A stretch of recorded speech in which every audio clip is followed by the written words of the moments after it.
stopper, pourquoi faire?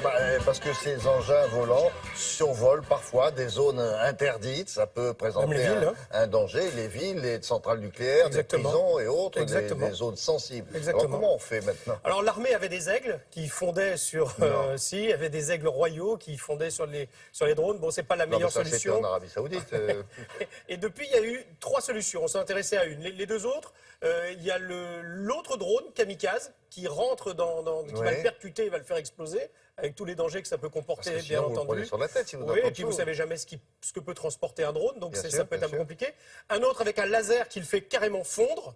Voilà, mais alors là, c'est quelque chose d'immobile, c'est assez lourd, donc il faut que ce soit positionné, vous voyez, à un endroit bien précis. Et puis, on s'est intéressé à une autre solution qui est une solution tout à fait mobile. Regardez, ça ressemble un peu, vous savez, au film Ghostbusters. Il y a dans le dos un appareillage et puis comme un fusil avec lequel on va pouvoir aller viser le drone. Oui. Et là, on va perturber le champ magnétique et on va tout simplement, il y a 2 possibilités, ou le drone, on va le faire atterrir. On va prendre le contrôle du drone, on va le faire atterrir par exemple, ou bien on va le perturber complètement et il va rentrer. Et là, il s'écroule. Exactement, il va s'écrouler. Donc là, ça c'est une solution qui a un intérêt, c'est qu'elle est mobile. C'est-à-dire que quand on voit un drone survoler le site sensible, la personne s'équipe, elle prend le brouilleur et elle vise le drone. Mais le brouilleur sera à la disponibilité de tout le monde. Alors, donc vous pourrez brouiller n'importe quel drone, si ça vous amuse. Oui, enfin, il y a des réglementations. Donc, si vous avez un drone qui survole le lieu, un aéroport par exemple, un drone n'a rien à faire au-dessus d'un aéroport, à part, bien sûr, prendre des risques insensés. Donc, à ce moment-là, on sort le brouilleur et on va aller à la rescousse pour faire tomber ce drone. Alors ça, c'est un métier qui va aller en se développant, bien entendu, puisque les drones se développent également. On va regarder comment fonctionne cette technologie et pour qui, justement.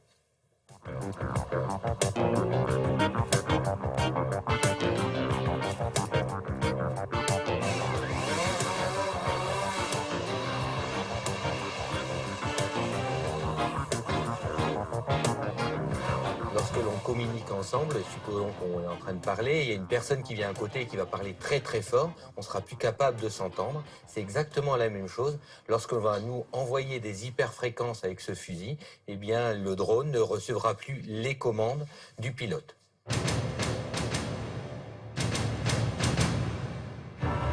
Lorsqu'il y a un drone sur une zone sensible, vous avez un opérateur qui arrive, qui est tout de suite opérationnel, qui va viser le drone, qui va émettre des ondes. Donc de ce fait-là, le drone va perdre la communication avec le pilote.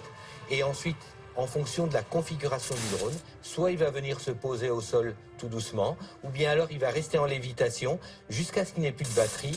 Et lorsqu'il n'y a plus de batterie, il tombe. Le système que nous utilisons ici est un système totalement autonome qui fonctionne sur batterie avec une autonomie de 48 heures et 2 heures d'émission.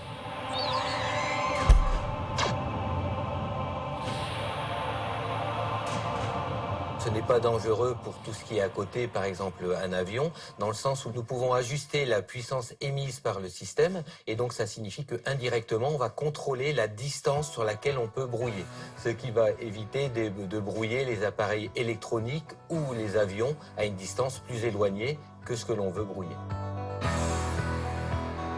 Ce produit étant essentiellement destiné à protéger des zones sensibles.